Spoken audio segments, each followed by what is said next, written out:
Hello, my beautiful people. Welcome back to Sunday Talk episode number 34. As always, I'm going to go over some of the questions you guys sent me on YouTube and, share my reply to some of you guys. Okay. So, without wasting your time today, let's get started. The first question is going to come from Welp Cover. Hi, please. I need help with the correct amount for a 2 years re-entry permit status on PR refugees. For some of you guys who don't know what re-entry permit is, it's just a document you use that looks like a passport, but it's not a U.S. passport. You can use to travel outside United States of America in case you don't have your country of origins on passport in hand, or you don't have a U.S. passport in hand. But you have to be a permanent resident, be a green card holder in order to apply for the refugee travel document. And the refugee travel document called a re-entry permit is it's valid for 2 years, and after 2 years you have to renew. Okay, so now the question is, you want to know how much, the person want to know how much it will cost.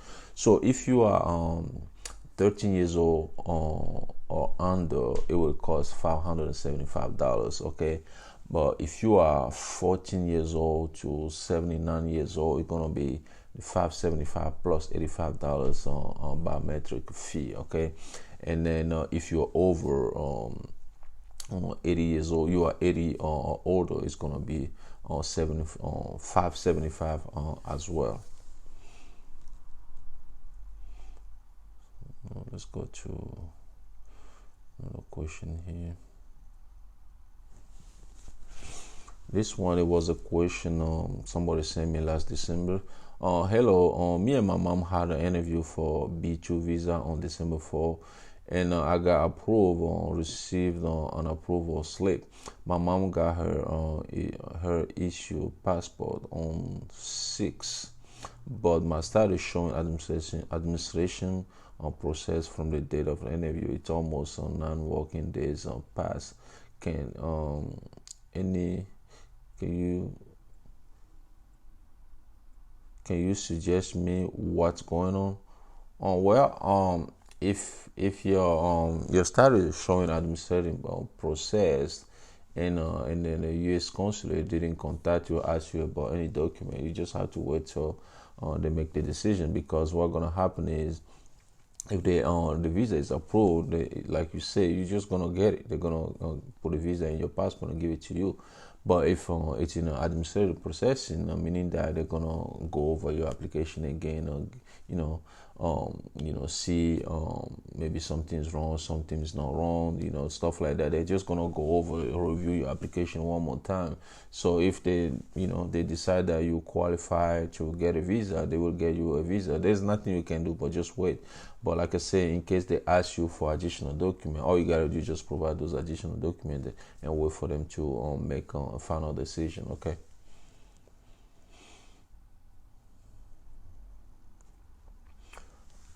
This question is coming from Mamadou Uraisiu Diakite.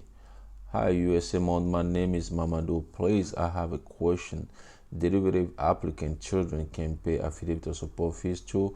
Well, from what I know, you only every I-130 case need an affidavit of support. Okay, basically, so if you file affidavit on I-130 cases, you petition for a relative, then you have to pay the affidavit of support fees in order to fill up the DS-260, which is an immigrant visa application. But for derivative applicant, meaning that maybe those children or child is listing or are listing on their parent application as a derivative, they don't have to pay a fees. Only the main the principal beneficiary, which is maybe the mom or the dad, have to pay the affidavit of support fees. To answer your question, you don't have to pay affidavit support fee for those derivative children, from my knowledge. Okay, unless somebody knows something different, just let us know. Share that with us. Go to. Let's go to another question here.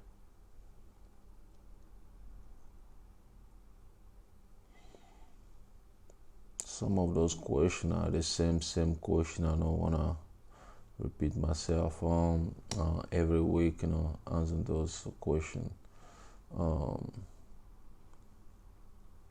Let me get another one here. Okay, this one is coming from Fred BTN. I married my wife on September 12, 2018, according to Hindu culture, but because of time we registered our marriage on court on October 5th, 2019. So, which date I need to put on date of marriage? I'm confused. Please help.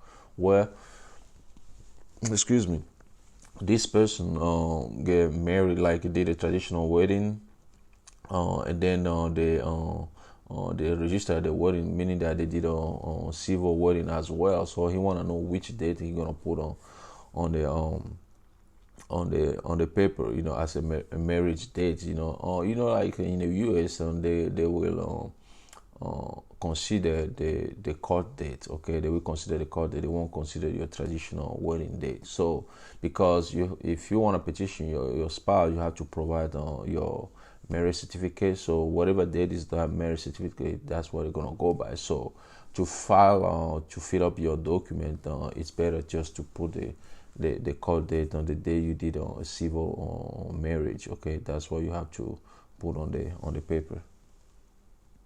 This question is coming from Nar Avangia. Hello, I successfully upload, but for some reason it's not letting me submit. It's showing the red submit button, but not letting me submit. Any reason why?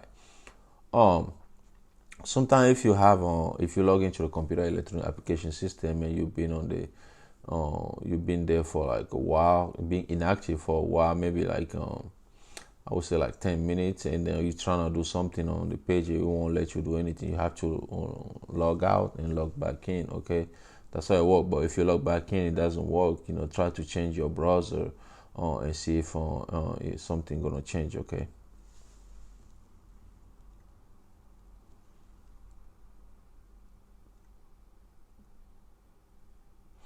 This one is coming from Chan Age. As a green card holder, can you stay at the United Arab Emirates for a month and come back to USA after just visiting my girlfriend? Well, if you're a green card holder, you have up to 6 months, to travel outside United States of America and come back. 1 month, yeah, you can do that as long as you have your passport and your green card with you, and you can travel and come back without any problem.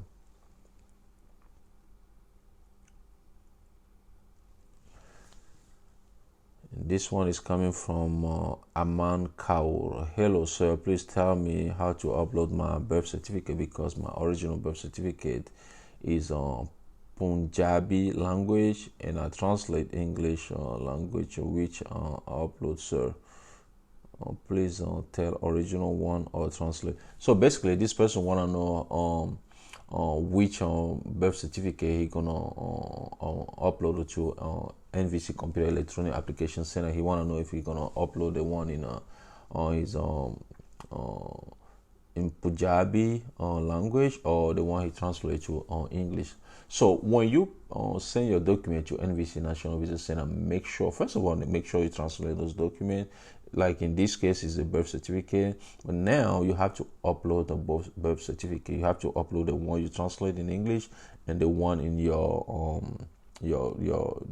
mother tongue language or your dialects or whatever. You have to submit both of them. Okay, so to do that, you make sure you scan those documents and then save both of them on one PDF file. Okay, you have to save both of them on one PDF file and then upload on the PDF file to NVC. That way they can see both the translate one and then the English one. Or I mean the one in the your language, if it's French or Arabic or whatever, or Spanish, and then the one in English. Okay, that's how you do it. Don't just send one without the other. If you do that, they're gonna NVC will reject that.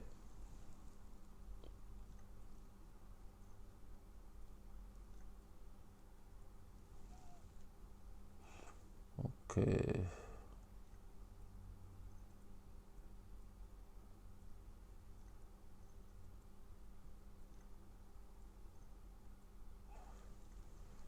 Let's move to another one here. Let's see. This one is coming from Oliver Philip. Hello, sir. How are you? Can you tell me, please, what kind of document it's usually required in the visa immigration interview for a stepchild case? Well, one thing you have to know, first of all, if you wanna know what kind of document to submit, excuse me, to file your I-130 case and submit to USCIS, and you have to read the I-130 instruction very carefully. And they have it like a detailed form there you can read about. There is a part of a child, stepchild and stuff like that. You have to read that and see exactly what kind of document you're gonna need, like maybe prove that you married to the child's parent or whatever. You have to read through all those, and then in case you want to know what kind of document to submit to NVC, once NVC contacts you, they will tell you exactly what kind of document you have to submit it. And then for the interview, that whatever document you submit to NVC, you have to take origin of those documents to the interview. So to answer your question, basically read the I-130 petition instruction very carefully. If you want to know what kind of document you want to add to your I-130 form before you submit it to USCIS, and also in case you didn't get your NVC welcome letter yet, in case your I-130 is approved, you want to know what kind of document to submit to NVC, just wait for them to contact you. Then they will send you a notification regarding what kind of document to submit. Okay.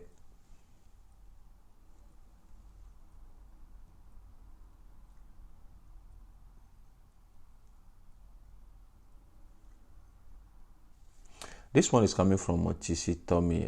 My case file was resent by NVC to USCIS due to absence of signature by a USCIS authority officer, and wait for 180 days, and it's resent to NVC. Now it's 105 days.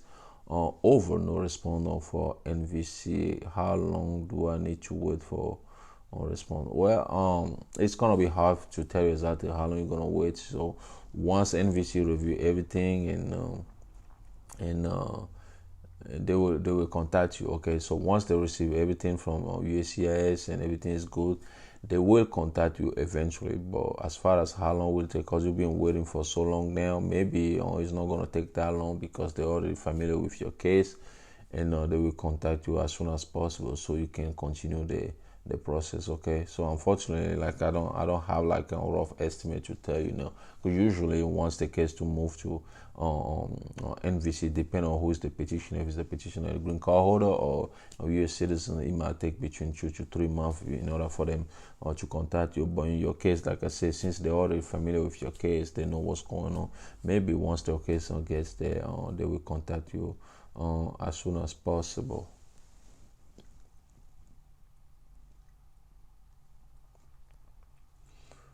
Okay, this one is coming from Hasib Ali.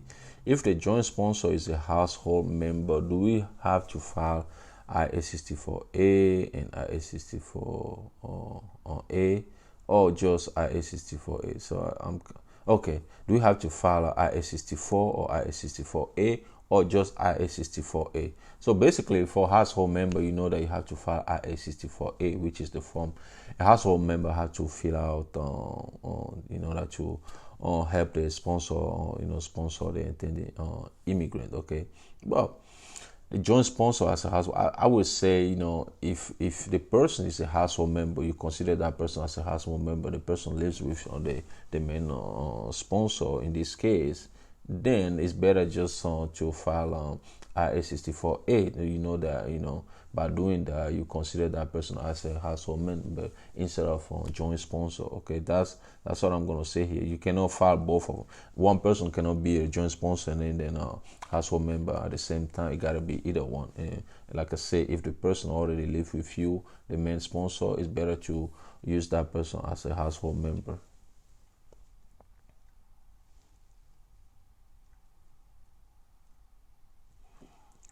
So This one is coming from Haji Dal. Hi, sir. My case is in administrative processing. It's 1 year, no response. Please tell me how long time. It's hard to tell you how long the administrative processing gonna take. All you gotta do is wait. Once you provide all the required document, all the document, yes, a consulate ask you. You just have to wait till they make a decision. Okay.